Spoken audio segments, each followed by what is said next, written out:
Okay, Stephen Pearl coming up, and I don't know the rules, so I will say it on the front end, and we'll see what he can talk about. But who are rules anymore? I don't know. But Tahaad Pettiford yesterday, NBA declaration, as we talked about on the show, leaving the door open for his return to Auburn. He made a point that if he's playing college basketball, it'll only be at Auburn. May 11th through the 18th is the combine. The deadline is May 28th. So it may be a beat before you find out. And also, Chad Baker-Mazara sent this out. We've talked many times that CBM has another year of eligibility if he wants it. He is hinting that he's on the table for 25 and 26, the upcoming season. I'll let you awkwardly say, Stephen, can you talk about either one of those things? I don't know what the NCAA rules are. I know it gets crazy with recruits. Right. I feel like he can talk about all of that, but I don't know. Well, I like you bringing up stuff. I don't know how the rules work. Brown asked the first question. Stephen Pearl is with us, associate head coach, Auburn Tigers. Are you... Yeah, somebody's moving. Wait. Are the new offices ready? Have you taken another job? What are we doing here, Coach? Are the new offices ready? Yeah, I'm formally retiring from college basketball coaching, and I'm coming to work at the next round starting next year. So just getting my things packed up, and new adventure for me. No, we're having to get our stuff out of the office. We're doing some remodeling of the offices, so they told us got to get our stuff packed up by Thursday of this week. So getting to work on that. Yeah, that's never fun. So I guess let's just start looking to the roster next year. I mean, you're a guy, you told us you have spent more time in the portal than you've wanted to, I would imagine. Do you have a pretty good grasp of what this roster will look like moving forward? And, what does that mean for guys like Chad Baker-Mazara and Tahaad? Yeah, I mean, we'll address those two first. Tahaad, this was always the plan for him to obviously test the waters and get his evaluations back and kind of see, what kind of interest there was out there. And, we want to obviously afford our guys the opportunity to go out there and, get evaluated, get workouts, and just, get good feedback based on where they think they're at. Tahaad had a great season for us and elevated his status, to a place where he's in contention for those types of conversations, which is great. So we're going to let Tahaad obviously go out there and see what's out there. And, if it's not something that makes sense for him, like he said yesterday, he'll be coming back to Auburn and, help us kind of build this thing again. And, Chad does have another year of eligibility based on the rules from this year and, him having been in junior college. So, Chad obviously has the ability and the option to come back. So those would be, two really solid pieces from this year's team to come back. We have, three freshmen coming in that, are obviously all hungry to, prove that they can play at this level. And, Abdul Bashir, one of the best junior college players in all of college basketball, is coming in as well. And we got a great commitment from Keyshawn Hall, last week out of the portal, one of the leading scorer in the Big 12, one of the best players in the portal. So that's obviously a good start. But, we obviously have to replace, our entire front line. Keyshawn's a great start there, but we've got to go out there and find a couple 5 men. And, the portal is absolutely insane right now. Just the numbers that are being tossed around. It's the wild, wild west right now. So we're trying to manage it as best we can. Okay, two parts here. First, Chaney Johnson with only 2 years at this level. Is there a chance he will be eligible? And the second part, give BP a lot of credit. He snuck in the fact that he said Pettiford is 5'11". And we all know in the NBA that cutoff is kind of 6 feet. I know you guys list him in the media guide at 6'1". How tall is Tahaad? I'm not sure how tall he is exactly. I haven't, I don't know. It's a good question. With shoes on, he's, probably right around there. But, plays bigger than what his actual size is. Right around 5'11" or right around 6'1"? I couldn't tell you, honestly. No idea. And then Chaney, the whole thing, with Chaney is there's been some different athletes that have come forward and tried to, I guess, sue the NCAA to try and get an additional year, considering that they were at Division II for a year or two, to get that year back. To my knowledge, none of those have been successful yet. There's been a couple. There was a new one that just came out from a basketball player this week So basically, if any of those go through, that would obviously help his case, but none of them have really gone through yet. So we're still trying to navigate those waters with Cheney, but obviously understand that it's an uphill battle in his situation. If they deem that, Division II is, one of your 4 years, or, then there's really nothing you can do from that perspective. But if one of these cases were to go through, obviously it would help his situation, but we're just kind of, playing it by ear, seeing what the NCAA or what these, local judges come back with. I was really impressed the way you handled the post game interviews after the loss on Saturday. You've had some time to think about it now. How do you put what this team accomplished this year? And I say that knowing you hang a banner. You're the SEC champion, so you hang a banner. But how do you put into context what this team meant for Auburn basketball, your program down on the plains? Yeah, I mean, you look back at the season in totality, you know, 3 different championships. We won what we call the last meaningful Maui Invitational, in one of the best fields that it's ever had. Got a trophy from that. You win the SEC regular season, a week early, in probably the best conference in the history of college basketball. You get that, and then you win the South Regional Championship to go to another Final Four. So 3 separate trophies this year, all while playing, the second hardest schedule in the history of college basketball, just based on the analytics.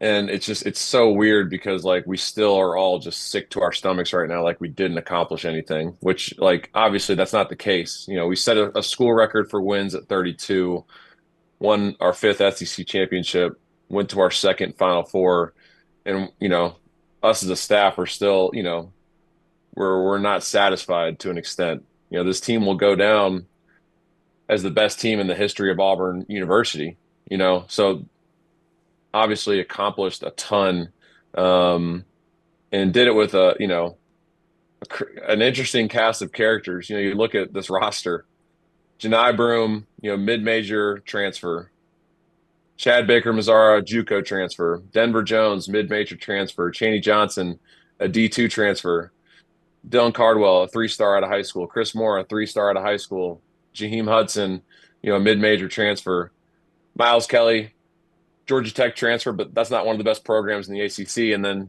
Tahaad Pettiford. So to do it with that group, I think obviously speaks volumes to their development, speaks volumes to how good our staff is. I think we have the best staff in college basketball. And I think we've proven year in and year out that we just find ways to get it done. So a ton to be proud of. Obviously, ton of things that we're going to be able to look back and be satisfied on. But man, really disappointed that, we weren't able to get it done. Going to the Final Four, Chad's got a completely torn ligament in, his thumb, his shooting hand. And Janai's got a ligament sprain in his elbow in addition to an ankle injury. So both those guys, finding ways to gut it out on the biggest stage and putting us in position to be successful. We held Florida to like their 5th worst offensive output of the year. So I thought we guarded pretty well, but golly, like Walter Clayton looked like Steph Curry on Saturday night. He looked like his daughter Riley Curry last night. And, so he single-handedly beat us, 34 points on, 11 for 18 from the field. But to his credit, last night Houston did a great job of minimizing his points, but I think he had like 9 assists maybe. Yep. And that's kind of what he did to us in the first game, or he had 7 assists. There are some of their parts, like if you take him away, they got 6 or 7 other guys that can beat you. I thought we did a really good job of taking away the rest of the team. And they had I think they had 3 or 4, maybe 5 assists in our game, and they beat us. So, I thought we guarded them really well. We obviously had way too many turnovers in the second half that obviously, were kind of our downfall and our demise. But it's going to take a while for us as a staff because right now we're so heavy trying to rebuild this thing for next year. I don't think we'll really be able to look back until like May or something and actually look back and really appreciate, what we did and what this team did. But it was a fun group to coach. They did pretty much everything we asked, and against one of the toughest schedules, probably the toughest schedule we'll ever be able to put together for them in a league that was so special this year.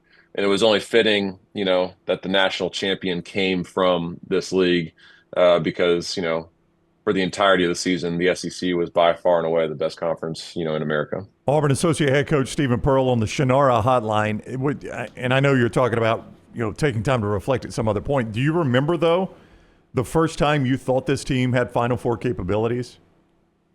Yeah, when we beat Houston at their place, that was eye-opening for me because like I have such respect for those guys and the job they do. And I thought this Houston team was the best team that he's had since he's been there. And, that team ended up obviously lost to us, lost to Alabama, lost to San Diego State. On November 30th, they were 4-3. Yeah. Finished the season 35-5 and, had a 12-point lead in the national championship game. And I was telling Brittany last night, I was like, a 12-point lead against Houston is like a 24-point lead against anyone else. Like, it's just like, it's so hard to come back from that. But the only team that really in this, in the country that's capable of doing it was Florida because they obviously are able to do it so quickly.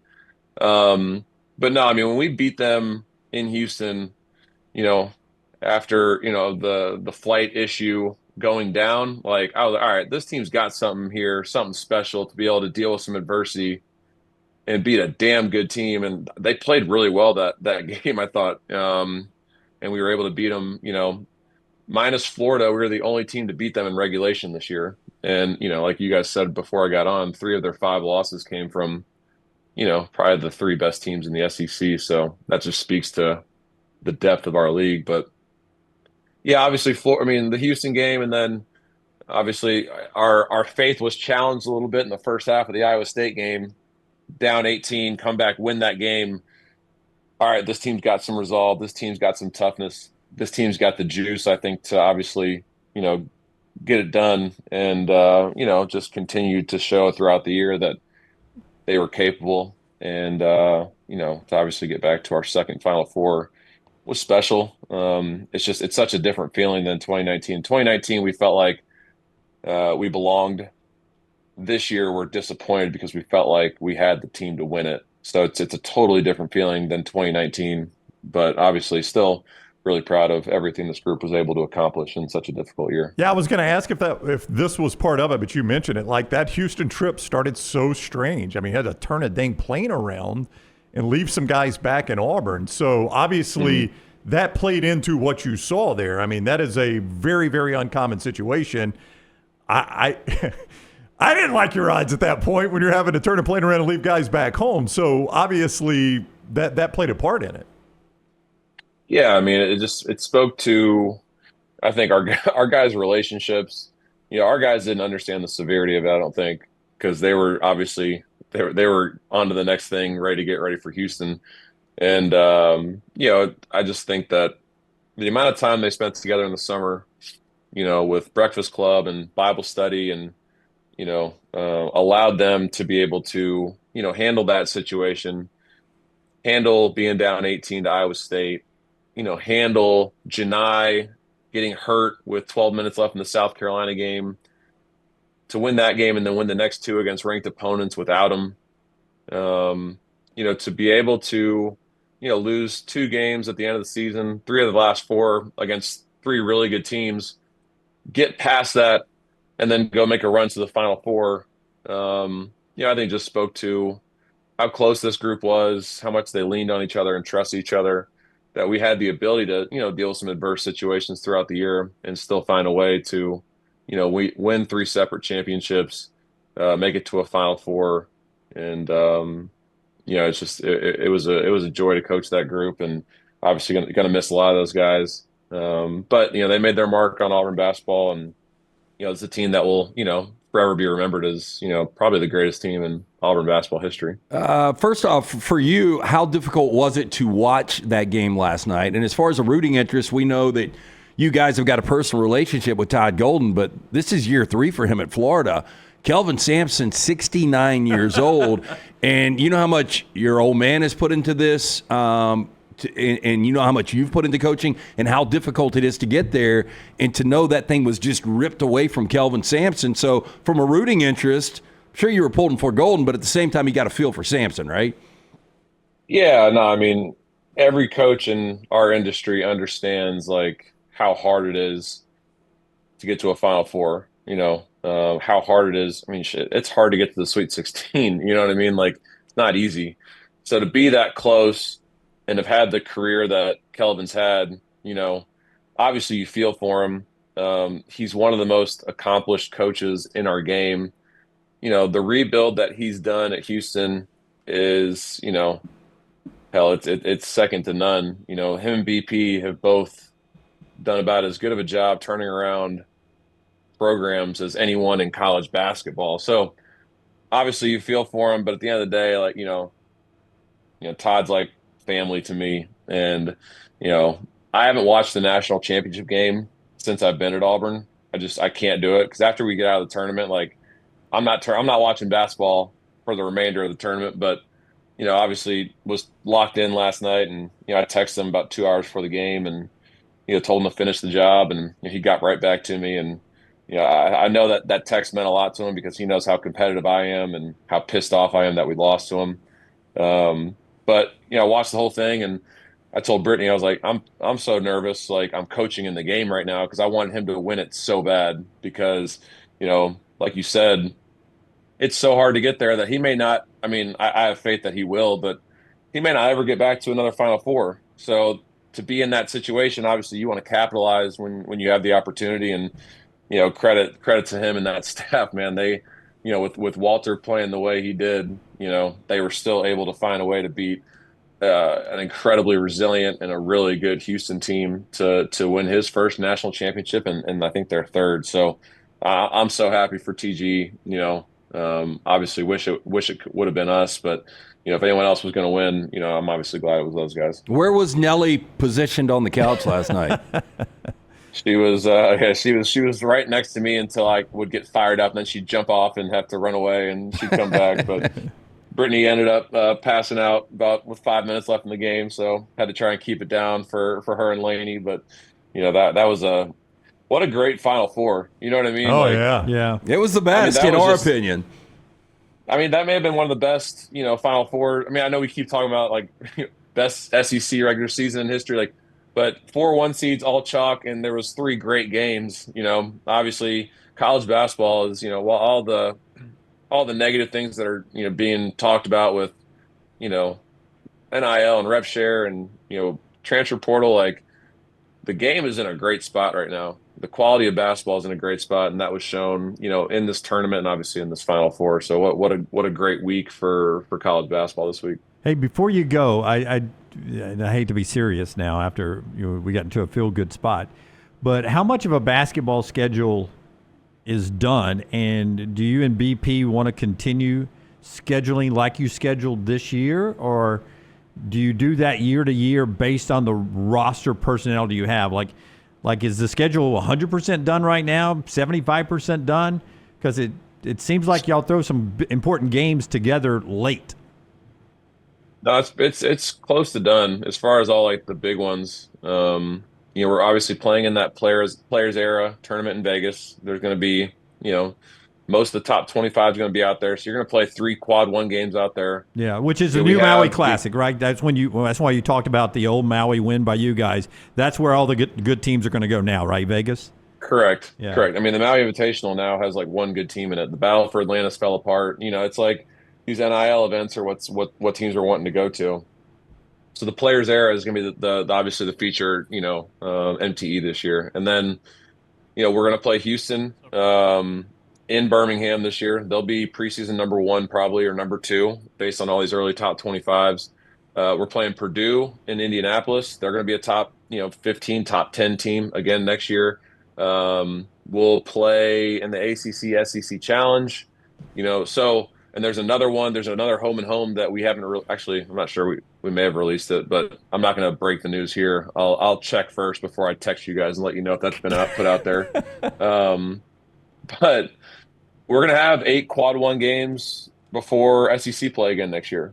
So this schedule obviously was really good for this team because we had a senior group that could handle it. Next year, obviously we're not going to have that group back. We're going to have a lot of new faces. So we're not going to go 12-1 in non-conference again this year. We're just not. Like we just won't have the team to do it. I think, it'll be great for us because it'll help us obviously get prepared for conference play. And it'll obviously help our resume getting ready for the NCAA tournament because that's the best way for you to help your seeding is if you play about as tough of a non-conference schedule as you can. And obviously going into it, we were obviously concerned, but BP and Burgo, obviously did a great job of putting it together, and it obviously paid off and allowed for us to be the number 1 overall seed in the tournament with the success that we had and the challenging schedule that we put in front of us. So I think it's something that we'll continue to do moving forward. All right, one more before you go. Do you know Bucky McMillan well? He just got the A&M job, obviously. I don't know how well you know Bucky. Yeah, I mean, know him from, when he was at Mountain Brook, bringing his team down here to team camp, spent a lot of time with him. He's obviously he's an interesting hire, but it's a hire that I think will pay off for him. You look at what Todd Golden's done at Florida. If you just go after a big name that, everyone would think you go after, or you go after somebody like a Bruce Pearl or a Nate Oates or a Todd Golden, with a little bit of risk, but guys that just understand ball and know how to win.